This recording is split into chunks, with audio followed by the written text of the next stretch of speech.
संसार के इस बाजार में हर एक चीज बिकाऊ है। जो पाने योग्य है उसे छोड़कर वहां पर सब कुछ मिलता है। जिसे पाकर और पाने की चाह चली जाए, बस वही इस संसार में नहीं मिलता। बाकी हर चीज बिकाऊ है। बहुत कुछ वहां पर मिलता है बाजार में, लेकिन जो भी मिलता है उससे केवल पाने की चाह बढ़ती है, घटती नहीं है। जल कुछ ऐसा मिलता है कि प्यास घटती नहीं, जलन बुझती नहीं, तृप्ति आती नहीं। जैसे जल नहीं, प्यास की आग से संसार घी बनकर पड़ता चला जा रहा है। सब कुछ बिकाऊ है। किसी की जमीन बिकाऊ है तो किसी का जमीर बिकाऊ है। इस संसार में सब कुछ बिकाऊ है। कबीर साहब ये चीज समझा रहे थे लोगों को कि एक गणिका आती है, गणिका जिसे वेश्या कहा जाता है। जैसे ही वो आती है तो जो भी लोग सत्संग में बैठे हुए थे वो धीरे धीरे सरकना शुरू कर देते हैं, उससे दूर होना शुरू कर देते हैं। वो आकर प्रणाम करती है कबीर साहब को और कहती है कि हे संत जी, आपकी बड़ी कृपा हो, अगर आप मेरे निवास स्थान पर पधारें। कबीर साहब उसे कहते हैं कि ठीक है, तुम्हारी इच्छा अवश्य पूरी होगी। तो वो प्रणाम करके चली जाती है। लोग बड़े आश्चर्यचकित होते, कहते हैं कि भगवान, आप एक वेश्या के घर जाएंगे? ये सारे गंदे काम करती है, इसे नगरवधू कहते हैं, और आप उसके घर जाएंगे? कबीर साहब बोले कि क्या फर्क है उसमें और मुझ में, जरा बताएंगे? तो लोग उसके सभी जितने दुर्गुण हैं वो सब गिनाने शुरू कर देते हैं कि उसके अंदर क्या क्या अवगुण है।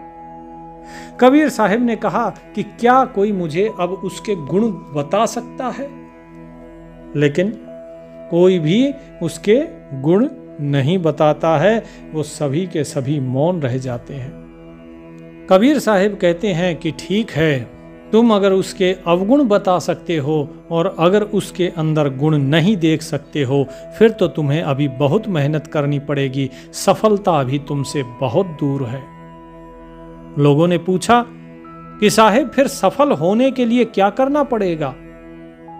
कबीर साहब ने कहा कि सफल होने के लिए तुम्हें दूसरे के अवगुण की जगह अपने अवगुण देखने पड़ेंगे। जब तुम किसी की तरफ उंगली उठाते हो तो याद रखो कि 3 उंगलियां तुम्हारी तरफ भी इशारा कर रही है। तुम अगर अपने अवगुण, अपनी बुराई, अपनी कमियों को देखोगे तो ही तो उन्हें दूर कर पाओगे। जब भी तुम सफल होते हो तो सफल होने के लिए कुछ चीजें होती हैं जो लोगों को ध्यान रखनी चाहिए। सबसे पहली चीज, लोग छोटी छोटी बात पर झगड़ा करते हैं।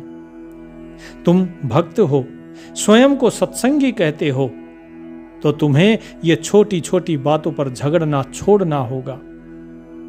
मैंने उन लोगों से लड़ना बंद कर दिया जो मेरी बुराई करते थे। क्या तुमने कभी देखा है कि मैं किसी से लड़ता हूं? नहीं ना। कोई गाली देता है तो भी शांत, और कोई प्रशंसा करता है तो भी शांत। व्यक्ति को शांत रहना सीखना चाहिए। अपने रिश्तेदारों से लड़ना बंद कर दो। लोगों का ध्यान पाने के लिए लड़ना बंद कर दो। अक्सर तुम दूसरों से ये उम्मीद करते हो कि वो तुम्हारी तरफ ध्यान दें। तुम बाहर निकलते हो खूब सुंदर बनके ताकि लोग तुम्हारी तरफ ध्यान दें। स्त्रियां श्रृंगार करके निकलती हैं ताकि लोग उनकी तरफ ध्यान दें। लेकिन जो लोगों का ध्यान पाने के लिए लड़ता है वो तो मूर्ख ही है, वो सफल नहीं हो सकता। मैंने लोगों की उम्मीदों पर खरा उतरने के लिए कभी किसी से झगड़ा नहीं किया। मैं कभी किसी चीज के लिए ये नहीं करता कि नहीं, मुझे सामने वाले की उम्मीद पे खरा उतरना है। मुझे केवल खरा उतरना है मेरे मालिक की उम्मीद पे। मैंने बेवकूफ लोगों के साथ अपने अधिकारों के लिए लड़ना बंद कर दिया। क्या अधिकार है? जब मैं ही नहीं हूं, सब कुछ मेरे मालिक का है, तो फिर किस लिए लड़ना? ऐसे झगड़े मैंने उन लोगों के लिए छोड़ दिए जिनके पास और कुछ है ही नहीं लड़ने के सिवा। मैंने लड़ना शुरू किया लेकिन किसके लिए? अपने लक्ष्य के लिए, अपने जो मेरे विचार हैं उन विचारों के लिए। मैंने लड़ना शुरू किया उस मालिक के साथ एक होने के लिए। मैंने लड़ना शुरू किया अपने मन को वश में करने के लिए। मैं लड़ा अपनी इंद्रियों से ताकि वो बाहर ना जा सकें। मैंने जिस दिन ये छोटे छोटे झगड़े छोड़ दिए, उसी दिन से मेरी सफलता का रास्ता आसान होता चला गया। और यही आपको भी करना है। क्या आपके लिए समय इतना निरर्थक है कि आप उसे लड़ाई झगड़ों में व्यर्थ कर दें? क्या समय आपके लिए इतना निरर्थक है कि आप प्रभु का नाम सुमरन छोड़ के और ये देखें कि कौन वेश्या है और कौन भली है, किसके घर पे कौन आया कौन नहीं? क्या ये चीज आपके लिए अधिक मायने रखती है? तो जिसने प्रश्न पूछा था उसने लज्जा से अपना सर झुका लिया। कबीर साहब ने कहा कि एक बार महात्मा बुद्ध के एक भिक्षु भिक्षा के लिए जा रहे थे। बीच में एक वेश्या ने उन्हें रोका और उन्हें निमंत्रण दिया। वो वेश्या उस भिक्षु के ऊपर आसक्त थी। उसने कहा कि तुम मेरे घर पे रुक जाओ इस वर्षा काल में। लेकिन उस भिक्षु ने कहा कि मुझे रुकने में कोई अड़चन नहीं है। ये बात अलग है, लेकिन फिर भी मैं एक चीज तुमसे कहना चाहता हूं कि रुकने में अड़चन नहीं, लेकिन जिस गुरु से मैंने दीक्षा ली है जरा मैं उनकी अनुमति तो ले आऊं। हालांकि वो मना नहीं करेंगे, ये मुझे पूर्ण विश्वास है, लेकिन फिर भी एक औपचारिकतावश मैं उनकी अनुमति लेना चाहता हूं, क्योंकि मैं एक गुरु का शिष्य हूं। बुद्ध गांव के बाहर ठहरे हुए थे, तो उसने कहा कि मैं अभी जाकर और पूछकर आ जाता हूं। वेश्या थोड़ी सी चिंतित हुई कि ये कैसा भिक्षु है जो इतनी जल्दी राजी हो गया ठहरने के लिए। वो भिक्षु जाता है। उसने बुद्ध से कहा कि सुनिए, एक आमंत्रण मिला है, एक वेश्या का है लेकिन, और उसने वर्षा काल में उसके घर रहने के लिए कहा है 4 मास के लिए। यदि आपकी आज्ञा हो तो मैं ऐसा करूं। तो बुद्ध ने कहा कि ठीक है, तुम जाओ, तुम जा सकते हो, निमंत्रण को ठुकराना उचित नहीं है। अब ये सुनकर सभी भिक्षुओं के अंदर जितने भी भिक्षु वहां पर बैठे थे सभी ईर्ष्या से भर गए कि उनको लगा अरे बड़ा सौभाग्यशाली है, एक तो वेश्या ने निमंत्रण दिया और वो भी वर्षा काल में, और हद तो तब हो गई कि बुद्ध ने भी उसे स्वीकार कर लिया और आज्ञा भी दे दी। तो एक भिक्षु ने खड़ा होकर कहा कि रुके, इससे गलत नियम प्रचलित हो जाएगा। भिक्षुओं को वेश्याएं आमंत्रित करने लगेंगी और भिक्षु उनके घर पे रहने लगे तो भ्रष्टाचार, पापाचार और व्यभिचार फैल जाएगा। ऐसा नहीं होना चाहिए। जिस प्रकार अभी आप लोगों ने कहा, इसी प्रकार उस समय भी यही बातें हुई थी, क्योंकि समाज है, लोग तो वही हैं, सोच तो वही है। जब लोगों की सोच ही नहीं बदली है तो उस समय के लोग हो या इस समय के लोग हो क्या फर्क पड़ता है? हजारों वर्ष बीते लेकिन फिर भी लोगों की मस्तिष्क में आज भी वही विचार चल रहे हैं। बुद्ध ने कहा उस व्यक्ति से, उस भिक्षु से जिसने कि ये पूछा था, आपत्ति जताई थी निमंत्रण पे, बुद्ध ने कहा कि अगर तुम्हें निमंत्रण मिले और तुम ठहरे तो भ्रष्टाचार फैलेगा। यदि तुम ठहरने को इतना आतुर हो तो फिर तुम ये उल्टी बात क्यों कह रहे हो? मैं जानता हूं कि तुम्हें अगर निमंत्रण मिले तो तुम मुझसे पूछने भी नहीं आओगे, तुम इतने आतुर हो, क्योंकि तुम्हारे मन की बात मैं पढ़ सकता हूं। पहली बात तो तुम पूछने आओगे नहीं क्योंकि तुम डरोगे, लेकिन वो डरा नहीं, उसे विश्वास था कि मैं मना नहीं करूंगा, इसीलिए वो मुझसे पूछने आया। और यदि तुम मुझसे पूछने आए भी होते तो मैं तुम्हें मना कर देता, मैं तुम्हारे लिए हामी नहीं भरता। इसीलिए तुम भयभीत मत हो, क्योंकि वो वापस आएगा। मुझे पता है ये आदमी अगर वेश्या के घर में ठहरेगा तो 3 महीने में ये वेश्या के पीछे नहीं जाएगा, बल्कि वेश्या इसके पीछे आएगी। मुझे इस व्यक्ति पर भरोसा है, इस भिक्षु पर भरोसा है, क्योंकि वो अपने जीवन की कीमत समझता है। वो तुम्हारी तरह नहीं है, तुम अभी बहुत कच्चे हो। तो व्यक्ति 3 महीने उस वेश्या के घर रहा और बड़ी बड़ी कहानियां चली, बड़ी खबरी आई, बड़ी अफवाहें उठी कि वो भ्रष्ट हो गया, वो बर्बाद हो गया, वो बैठकर संगीत सुनता रहता है, वो साधना नहीं करता है, और पता नहीं खाने पीने का तो उसने कोई नियम बनाया भी है कि नहीं बनाया है। वो भिक्षु जो वहां पर जाता था भिक्षा मांगने के लिए, जिसने प्रश्न किया था बुद्ध से, वो वहीं पर मंडराता रहता। वो भीतर तो जा नहीं सकता था, लेकिन आसपास चक्कर जरूर लगाता था और कई तरह की ऊटपटांग खबरें लेकर आता था। लेकिन बुद्ध सुनते रहते, उन्होंने कभी कुछ नहीं कहा।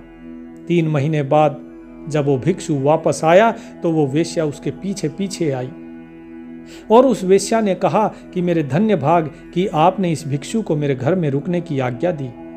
मैंने सब तरह से कोशिश की इसे भ्रष्ट करने की, क्योंकि तब मेरे अंदर अहंकार था, तब मेरे अंदर वासना थी, इसके रूप को देखकर मैं मोहित थी। लेकिन इसकी बातें सुनकर मेरा मन निर्मल हो गया। इसके उपदेश सुनकर, जो आपने इसे सिखाया था, उस ज्ञान को सुनकर मेरा मन पवित्र हो गया। जब वेश्या भ्रष्ट कर देती है किसी को, तभी वो जीत जाती है।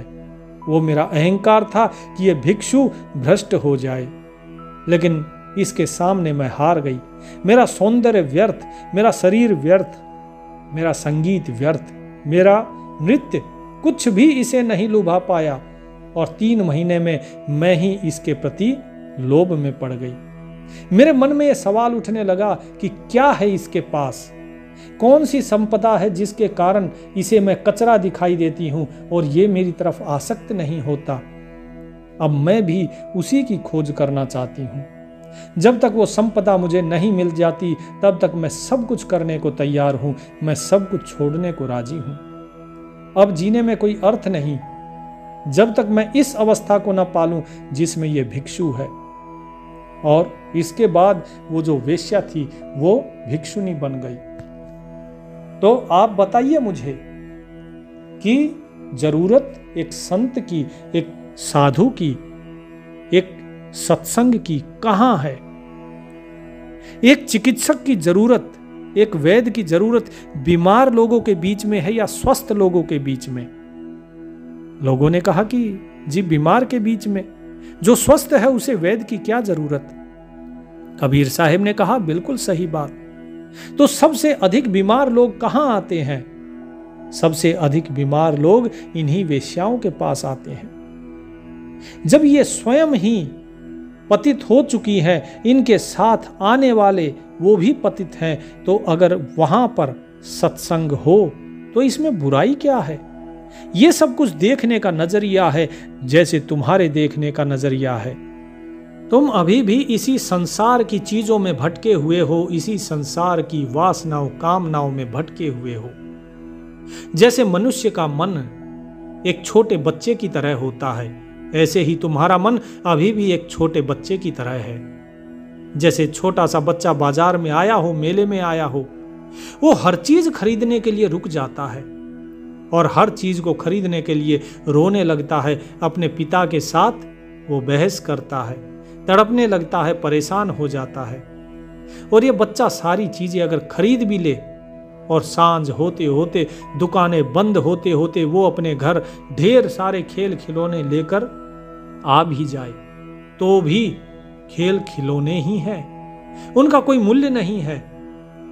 उनसे आशा तो बंधती है, लेकिन उससे और बड़ी आशा पल जाती है कि हाँ, अब मुझे और बड़ी चाहिए, और बड़े खिलौने चाहिए। लेकिन वो आशा कभी पूरी नहीं होती।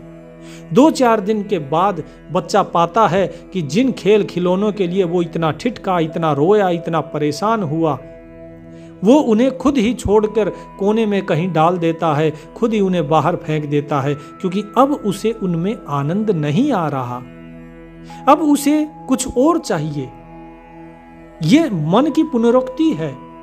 बार बार आप वही करते हो, एक चीज को खरीदते हो, उसमें आनंद लेने की कोशिश करते हो, नहीं मिलती, फिर दूसरी खरीदते हो, फिर तीसरी के पीछे भागते हो। बार बार इस संसार की चीजों के पीछे भाग रहे हो और ये सारी चीजें यहां बिक रही हैं। और इस बाजार में तुम जो भी चीज खरीदते हो उसमें तुम्हें आनंद नहीं मिलता, लेकिन बार बार वही चीज करते हो, फिर भी तुम्हारे अंदर चेतना नहीं आती। एक बच्चा होता है तो ठीक है, तुम्हारे भीतर वासनाओं की बड़ी बचकानी भीड़ लगी होती है। तुम तो बड़े हो गए हो, तुम बच्चे तो नहीं हो। हर इंद्रिय की ना मालूम कितनी कितनी वासनाएं हैं। हर एक इंद्रिय परत दर परत वासना ही वासना तो है। पूरा जन्म बीत जाता है लेकिन कुछ हाथ नहीं लगता, और इतनी समझ भी नहीं लगती कि जहां हम खोजते थे वहां मिलने को कुछ भी नहीं है। हम सभी चीजों को बाहर ढूंढते हैं, बाहर खोजते हैं। बाहर तो केवल और केवल बाजार ही तो है, क्या है इसके अलावा?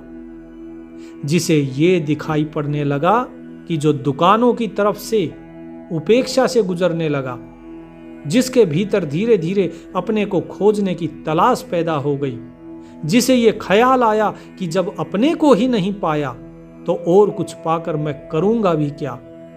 जब ये बोध व्यक्ति के अंदर जन्म लेता है कि सब पाने से पहले अपने को ही पा लेना जरूरी है, तो तुम्हारी बुनियाद बनेगी, तो तुम्हारी नींव, तुम्हारा आधार बनेगा, और तभी तो जीवन का भवन खड़ा हो सकेगा।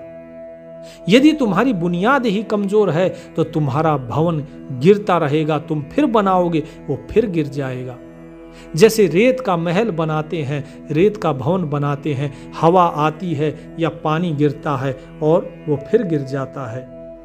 तो अगर वो बार बार गिर जाए तो कसूर किसका है?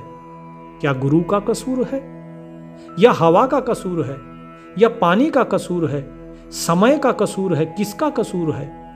कसूर तो स्वयं तुम्हारा ही है। मैं तुम्हें बार बार समझाता हूं कि इंद्रियों की दौड़ में मत उलझो, मन की व्यर्थ वासनाओं और उन वासनाओं से पार हो। उन वासनाओं के पार होना इतना सहज नहीं है, इसीलिए जो कहता हूं वो करो। एक एक चीज को पकड़ो और अपने अंदर से बाहर निकालो। एक एक चीज को ध्यान से देखो, हमेशा सतर्क रहो, सजग रहो। इस जीवन को जीना है तो बहुत सजगता के साथ जीना है। जवानी, हुस्न, गमजे, अहद, पैमा, कहे कहे, नगमे, कोई रसीले होठों को देखता है, कोई निगाहों को देखता है, कोई मरमरी बाहें देखता है। यहां हर चीज बिकती है। खरीदारों, बताओ तुम क्या खरीदोगे? इस संसार में कोई ऐसी चीज नहीं है जो बिकती नहीं हो, और जो चीज बिकती नहीं है वही है वास्तविक चीज जो तुम्हें चाहिए। तुम्हें भरे बाजू मिलेंगे, गठीला जिस्म मिलेगा, तुम्हें सारी चीजें मिलेंगी, धन दौलत मिलेंगे, बिलखते पेट मिलेंगे, रोती हुई गैरतें, सहमी हुई आहें मिलेंगी। हर चीज बिकती है यहां पर। बताओ तुम क्या क्या खरीदोगे? सब कुछ बिक रहा है, सिर्फ एक तुम को छोड़कर। तुम्हारे अंदर जो बैठा ये बोल रहा है, जो तुम्हारे अंदर बैठकर सुन रहा है, जो तुम्हारे अंदर बैठकर सब कुछ सूंघता है, जो तुम्हारे सोने के बाद भी चेतन है, जो तुम्हारे जागने से पहले भी जागा हुआ है, केवल उसे छोड़कर सब कुछ बिक रहा है। सभी कुछ दुकानों में सजा हुआ है, सिर्फ एक तुम्हें छोड़कर। सभी कुछ बाजार में उपलब्ध है, सिर्फ एक तुम हो जो बाजार में नहीं हो, और तुम उसे नहीं पा सकोगे क्योंकि तुम उसे बाजार में ढूंढ रहे हो, तुम उसे संसार में ढूंढ रहे हो। सिर्फ एक तुम हो कि तुम उसे बाहर कभी नहीं पा सकोगे। सिर्फ एक तुम हो जो बाजार के बाहर हो। सिर्फ एक तुम हो जो कोई वस्तु नहीं है, अन्यथा इस बाजार में सारी चीजें बिकती हैं। यहां पर सब कुछ धन है, यहां पर सब कुछ व्यापार है, इसके अलावा इस बाजार में और कुछ भी नहीं है। और तुम व्यापार का हिस्सा नहीं हो, इसलिए इस बाजार में तुम नहीं हो। लेकिन तुमने कभी इस चीज को स्वीकारा नहीं। तुम्हें बाहर की सारी चीजों का ज्ञान है, तुम हर चीज को समझना चाहते हो, और ये जितनी चीजें हैं तुम सबकी समझ रखते हो, लेकिन तुम्हारे पास आत्मा नहीं है, इसीलिए तुम उसे समझ नहीं पाते। क्योंकि आत्मा बाजार में बिकती नहीं है, इसीलिए वो तुम्हारी समझ के बाहर है। मन, बुद्धि, इंद्रियों, इन सभी से परे है वो, इसीलिए वस्तुएं समझ में आती हैं, लेकिन आत्मा कभी समझ में नहीं आती। क्योंकि जिसका मूल्य हो सके उसी की तो तुम्हें समझ होगी, लेकिन आत्मा का क्या मूल्य है? आत्मा का कोई मूल्य नहीं। इसीलिए पहले अपनी दृष्टि को ठीक करो ताकि तुम्हारी सारी भ्रांति मिट जाए। क्योंकि तुम्हारी बुनियाद ही अगर गलत हो गई है तो महल वो भी तो गलत बनेगा। तुम इस बाजार से परे हो, जहां वस्तुओं की दौड़ समाप्त हो जाती है वहीं पर अपनी खोज शुरू होती है। जिस प्रकार बुद्ध के उस शिष्य ने वस्तुओं की दौड़ में नहीं भाग लिया, वो उस वेश्या के पीछे नहीं गया, बल्कि वो अपनी खोज में रहा, तो अंततः वो वेश्या भी उसे ही खोजना शुरू कर दिया। उसने भी, वो भी अपनी खोज में लग गई। ठीक इसी प्रकार तुम्हें भी अपनी खोज करनी है। और जब तक तुम वस्तुएं मांगते रहोगे, फिर चाहे वो वस्तुएं तुमने जाकर मंदिर में परमात्मा से ही क्यों ना मांगी हो, तुम बाजार की ही तो मांग कर रहे हो, वस्तुओं की ही तो मांग कर रहे हो। चाहे वो वस्तुएं तुमने स्वर्ग में क्यों ना मांगी हो, चाहे तुमने पृथ्वी पर क्यों ना मांगी हो, इससे कोई फर्क नहीं पड़ता है। बाजार कहीं का भी हो, चाहे धरती का हो, चाहे जमीन का हो, आसमान का हो, स्वर्ग का हो, इंद्रपुरी का हो, बैकुंठ का हो, किसी का भी हो, तुमने चाहे स्वयं मुक्ति ही क्यों ना मांगी हो, लेकिन मांग तो है ना। और जहां मांग है वो बाजार ही है, तो क्या फर्क पड़ता है? तुम तो अब भी मांग ही रहे हो। तुम्हारी इच्छाएं, कामनाएं, वासनाएं, ये जब तक नहीं मिटेगी तब तक तुम केवल और केवल मांग ही रहे हो। जब तक तुम्हारी समझ में एक बुनियादी ख्याल नहीं आएगा कि जानने योग्य केवल मैं हूं, पाने योग्य केवल मैं हूं, खोजने योग्य केवल मैं हूं, फिर सब कुछ खोज लेंगे बाद में। पहले खुद को तो जान लो, पहले अपने इस आत्म राम, इस चेतन राम को तो जान लो। जब तुम इसको ही नहीं खोजोगे तो बाकी सब खोज कर क्या फायदा? उम्र बीत गई लोगों की, कितने ही पीढ़ियां दर पीढ़ियां लोग जन्म लेते रहे और मरते रहे केवल इस संसार को ही जानने में। अब तुम बताओ, तुम किसे जानना चाहते हो? अपना तो ठीक ठीक पता हो जाए कि मैं कौन हूं, कहां से हूं, क्या हूं। मालिक का तो फिर पता लगा लेंगे, मलकियत भी फिर उसकी खोज लेंगे। सम्राट की पहचान तो कर लो पहले, उसके बाद उसका साम्राज्य भी खोज लेंगे, लेकिन पहले खुद को तो जानो। और मजे की बात यह है कि जिसने स्वयं को पाया वो इस पाने में भी सब कुछ पा जाता है, फिर उसकी खोज ही पूरी हो जाती है। जिसने स्वयं को जान लिया उसके बाद उसे कुछ भी जानना शेष नहीं रहता। इसीलिए ये आत्मा ही देखने, सुनने, मनन करने और ध्यान करने योग्य है। आत्मा वारे दृष्टव्य, श्रोतव्य, मंतव्य, निधिध्यासितव्य च। इसीलिए इस आत्मा को खोजो। आत्मा कोई वस्तु नहीं है। आत्मा अर्थात तुम स्वयं, तुम्हारे स्वयं का अस्तित्व, वही है आत्मा। तुम स्वयं को खोजो। तुम कभी कहते हो मैं शरीर हूं, तुमसे पूछा जाए कौन है तो कहते हो अपना नाम लेकर कि हाँ ये मैं हूं। तुम्हें लगता है कि ये जो सामने बैठा हुआ बोल रहा है ये कबीर है। नहीं, ये कबीर नहीं, ये तो उसका एक शरीर मात्र है।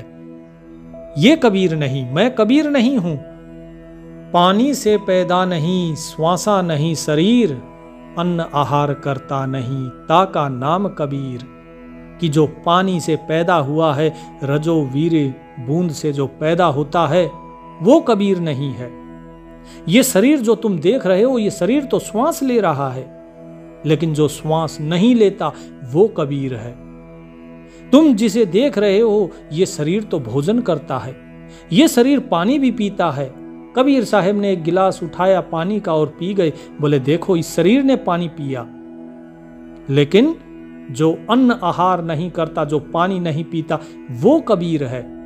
तुम इस शरीर को कबीर समझते हो, लेकिन मैं तो वो हूं जो इस शरीर के अंदर बैठकर बोल रहा हूं। यह शरीर तो मात्र एक माध्यम है तुमसे वार्तालाप करने का। यदि ये शरीर नहीं होगा तो किस माध्यम से तुम मुझे सुनोगे, किस माध्यम से मैं तुम्हें सुनूंगा। लेकिन ये जीव है कि ये समझता ही नहीं है।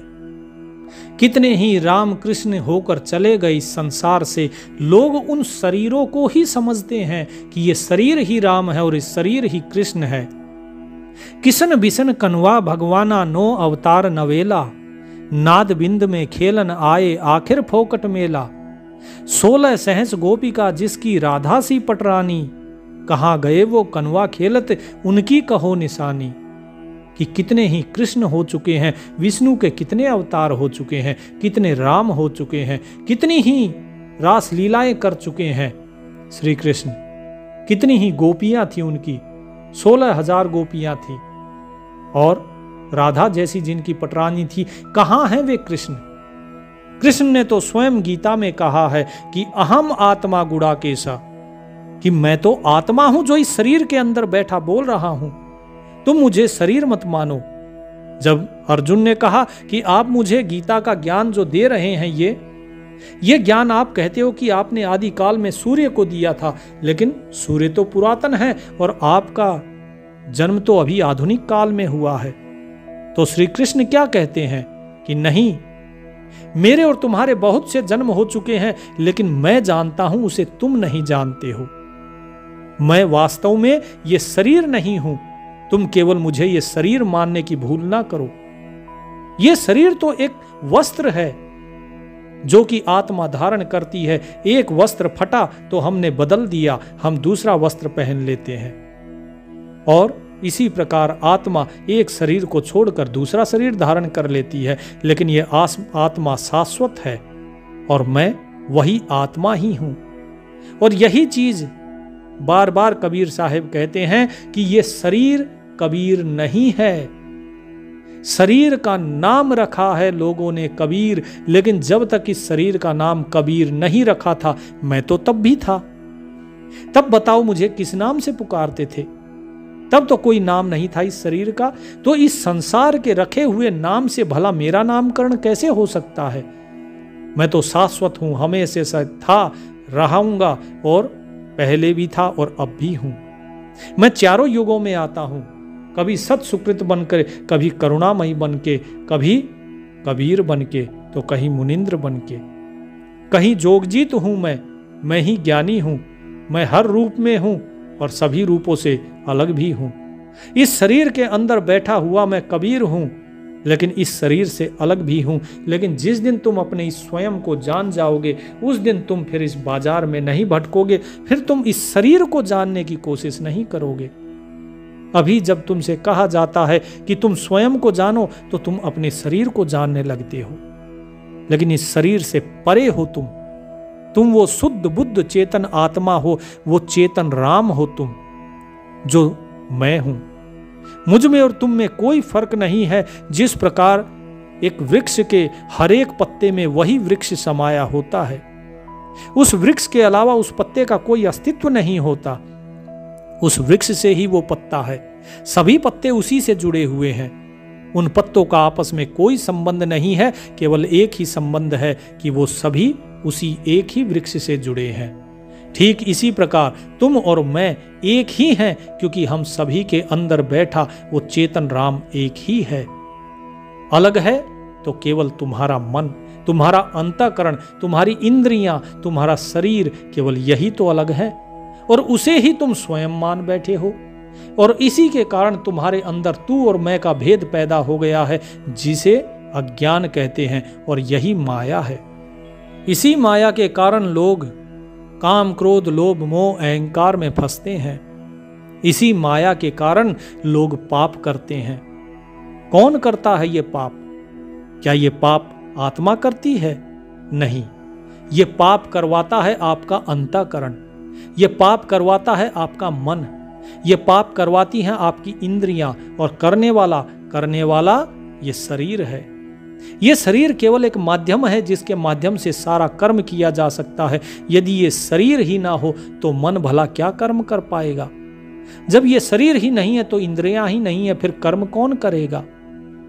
तो ये शरीर तो केवल माध्यम है उस कर्म को करने के लिए। वास्तव में जो कर्म कर रहा है वो आपका अहम है, जो कि आपके अंतःकरण के रूप में अंदर बैठा है। आपका अंतःकरण मन, बुद्धि, अहंकार, चित्त, इनसे मिलकर बनता है। यही है आपका चित्त स्वरूप, और यही चित्त स्वरूप चेतन है। किसके कारण? इस आत्मा के कारण। और यही आपके कर्म और कर्म फल का भोगता है और करता है। जब तक आप स्वयं को नहीं जानते तब तक ये मन भोगता रहेगा। आपका अंतःकरण प्रसन्न होगा, दुखी होगा, क्योंकि आप स्वयं को जानते नहीं। जिस दिन जान जाओगे उसी दिन आपका सारा दुख, सारे कर्म, सारे भोग समाप्त हो जाएंगे। इसीलिए संसार के बाजार की जो भी वस्तुएं तुम देख रहे हो, जिन शरीरों को तुम देख रहे हो, उससे अपने आप को बाहर निकालो। तुम अपने इस शरीर की आसक्ति से बाहर निकलो। तुमने देखा कि वेश्या आई, गणिका आई, तुमने अपने पैर सिकोड़ने शुरू कर दिए, तुमने उसको हीन दृष्टि से देखा। अपनी इस नजर को बदलो, अपनी इस दृष्टि को बदलो। तुम सत्संग में बैठकर भी तुम्हारे विचार कहां पर गए? और वो एक वेश्या होते हुए भी सत्संग के लिए यहां पर आई। बताओ, दोनों में से हीन कौन हुआ? एक वेश्या जो सत्संग के लिए आई, या फिर एक सत्संगी जो कि वेश्या को देखकर जिसके मन में बुरे ख्याल आए? बताओ, दोनों में से हीन कौन हुआ? तो जिन लोगों ने प्रश्न उठाए थे उन्होंने हाथ जोड़कर क्षमा मांगी और कहा कि अब ऐसी गलती दोबारा नहीं होगी और हम अपने मन को वश में करने की कोशिश करेंगे। तो कबीर साहब ने कुछ चीजें बताई कि किस प्रकार से धीरे धीरे अपने मन को वश में किया जाता है, किस प्रकार से धीरे धीरे क्रोध शांत हो जाएगा, किस प्रकार से धीरे धीरे लोभ से मुक्ति हो जाएगी। ये सारी चीज़ें कबीर साहब एक एक करके अपने जो विशेष उनके भक्त थे, जो विशेष शिष्य थे, उन सभी को बताया। क्योंकि हर एक ज्ञान हर किसी को नहीं दिया जा सकता, पहले उसका अधिकारी बनना पड़ता है। केवल नाम जाप से सब कुछ नहीं होगा। कुछ चीजें होती हैं जो विशेष होती हैं, उसके लिए व्यक्ति को पहले उसका अधिकारी बनना पड़ता है। इनाम हर किसी को नहीं दिया जाता, क्योंकि ये ऐसी चीजें हैं कि अगर इसे जान लिया किसी गलत व्यक्ति ने तो वो फिर इसका गलत फायदा भी उठा सकता है। इसीलिए जब राक्षसों में से एक राक्षस उठ के और देवताओं की पंक्ति में बैठ गया और अमृत पीने लगा तो भगवान विष्णु ने उसका सर काट दिया था, जिसे राहु और केतु के नाम से जाना जाता है। उसका धड़ केतु हुआ और मुख राहु हुआ। तो ये सब क्यों हुआ? क्योंकि जो अधिकारी नहीं, उसे ये ज्ञान नहीं दिया जा सकता, पहले अधिकारी होना पड़ेगा। इसीलिए कबीर साहब उनके समय में वो भीड़ को दूर कर देते हैं उनकी परीक्षा लेकर। और गंगा में 64 लाख लोग उस दिन बह गए, अर्थात जब परीक्षा ली 64 लाख लोग फेल हो गए। कबीर साहिब की परीक्षा में केवल कुछ ही लोग बचे थे जिनका उद्धार हुआ। क्योंकि विश्वास करना पड़ता है, प्रेम करना पड़ता है, धैर्य रखना पड़ता है, बहुत सी चीजें होती हैं और ये धीरे धीरे व्यक्ति के अंदर पनपती है। कई जन्मों के पुण्य फल के कारण होती है। लोग मेरे से भी मिलने की कई बार बात करते हैं, लेकिन हर एक व्यक्ति को ऐसे नहीं मिला जा सकता, क्योंकि मैं भीड़ से अलग रहता हूं। मुझे भीड़ का कोई शौक नहीं, इसीलिए अवश्य मिलेंगे लोगों से, लेकिन समय आने पर। मैंने कुछ चीजें हैं जो कि लोगों को बताई हैं। बीच बीच में कुछ बातें हैं जो मैं बताता रहता हूं। जो लोग इस सत्संग को पकड़ लेंगे वो समझ जाएंगे उन बातों को, और जो केवल आते हैं और सुन लिया और भूल गए, वो इसका मतलब अभी अधिकारी नहीं हुए हैं। उनके लिए अभी समय है, उन्हें अभी शुद्ध होना है। तो इसीलिए धैर्य बनाए रखिए मैं लोगों को बोलता हूं, अगर आप मिलना चाहें तो मिल सकते हैं। अभी व्हाट्सएप की जगह आप अरट्टाई जो है, आप अरट्टाई ऐप डाउनलोड कर लीजिए। वहां पर ही हम सत्संग करेंगे, और क्योंकि वहां पर ज़्यादा से ज़्यादा लोग जुड़ सकते हैं। इसके साथ ही साथ जितना हो सके स्वदेशी अपनाइए। इस स्वदेशी की अब ऊपर भी आपको एक दिन बताया जाएगा कि ये क्यों ज़रूरी है, केवल अपने लिए ही नहीं बल्कि आने वाली पीढ़ी के लिए भी। एक दिन इसके बारे में भी चर्चा करेंगे, क्यों कबीर साहिब स्वयं अपना सूत बुनते थे। इस चीज़ के ऊपर भी चर्चा करेंगे। तो तब तक परमात्मा का नाम सुमरन कीजिए और परमात्मा की मौज में रहिए।